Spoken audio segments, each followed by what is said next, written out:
return to the subject of the oath, which I urged against the innovations of the Cisalpine. It was only justifiable under the consideration of the violation of the sovereignty of the Italian people.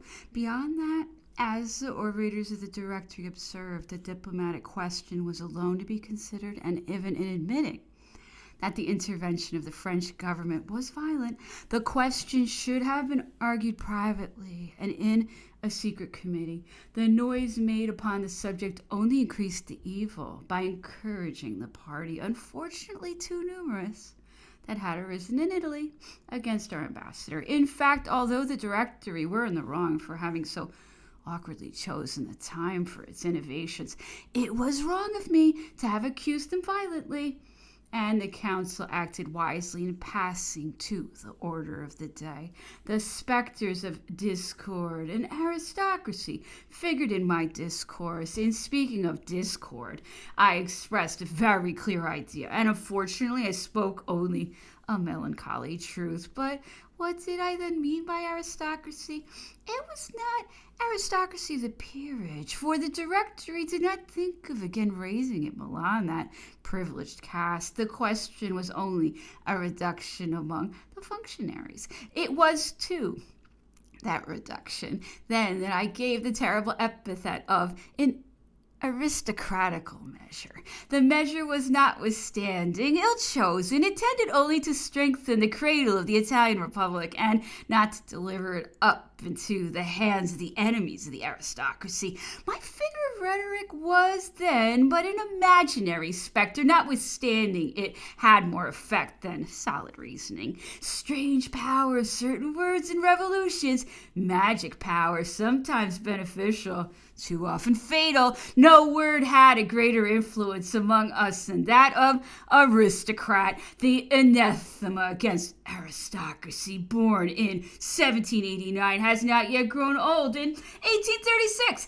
It is always the same word, but to what different ideas, and often the most opposite, have they not been applied? In 1789, it indicated the defenders of the abuses of the ancient regime, the blind partisans of the reunion of all the powers in a single hand. And since they have transferred it in turn to the wisest defenders of the liberty of the new regime, and to the enlightened partisans of the division and equilibrium of powers, the ministers of Louis XVI, Necker, Malherbe, and Roland Bailly, and Lafayette, the feuilleton, the Girondins, the moderates, in one word, all those who were overthrown received in turn that cruel epithet, the preface to the scaffold. We had passed those deplorable crises, but the word, though it had ceased to be mortal,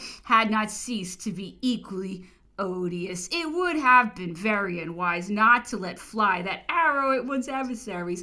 I did, like the rest, all who were meant to be held up to public hatred were branded with that appellation. We bore some resemblance to the good people of Lower Brittany, who were so much occupied with the idea of the gabelle that they beheld it everywhere, even in the clock which Madame de Sévigné received from Paris.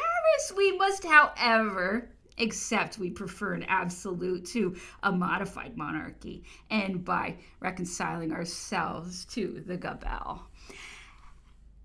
Number 3, the armies. Our armies were not contented with the improvidence of the government. They wanted generals like Brune, MacDonald, Championnet, and Joubert to repair the faults of the ministers. They would have attained if they had arrogated to themselves, as Napoleon had always done, the supreme direction of the military administration. They attempted it, and Championnet caused even some evil commissaries to be arrested and opposed him. But that which had succeeded with Napoleon did not succeed with the others.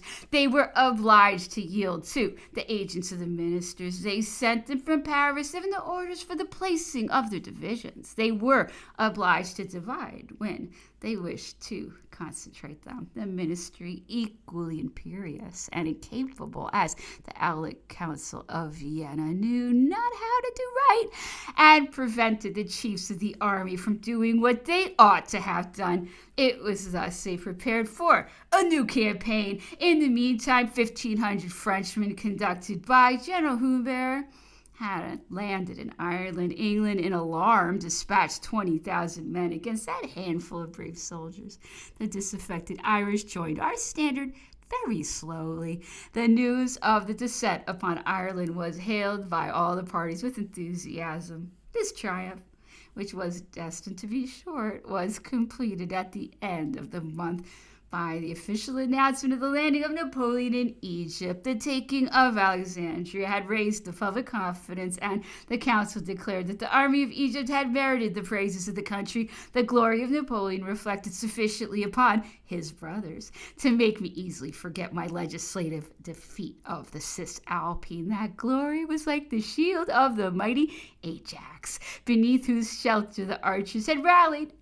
That shield, high as a tower. Number 4, the interior. The innovations of the Cisalpine had very much increased the agitation in the minds of the legislative body. I ranged myself after that discussion in the constitutional opposition, which had for its object a personal attack against the directors, at the same time that it defended the institution. We did not refuse our concurrence in the measures that were indispensable for the public service, but the most bitter censures paid the price of what we granted. We consented to the famous law of the conscription, of which the conqueror Fleurus was the reporter of the Holy War when applied to an offensive war, because by increasing indefinitely the number of the respective armies, it might have brought us to a state little better than that of barbarians. In those difficult circumstances, everything that the Directory demanded was granted them by the opposition, except the tax upon salt, which was rejected. Notwithstanding the importunities of the reporters of the Commission of Finances, I took an active part in this rejection. A tax which affects those who possess nothing has ever appeared odious to me, and contrary to the ends of all good government. Let us reestablish as far as we can an equilibrium in the difference of fortunes, diminish as far as we can the distance between the rich and the poor. It was in vain that they professed all those fine doctrines upon the superiority of indirect taxation, those taxes which reached him who, having nothing, owes nothing to the state, are therefore unjust, and when they touch objects which are of primary necessity, as salt, they are infamous. We admired the economical dissertations, but we rejected the tax upon salt.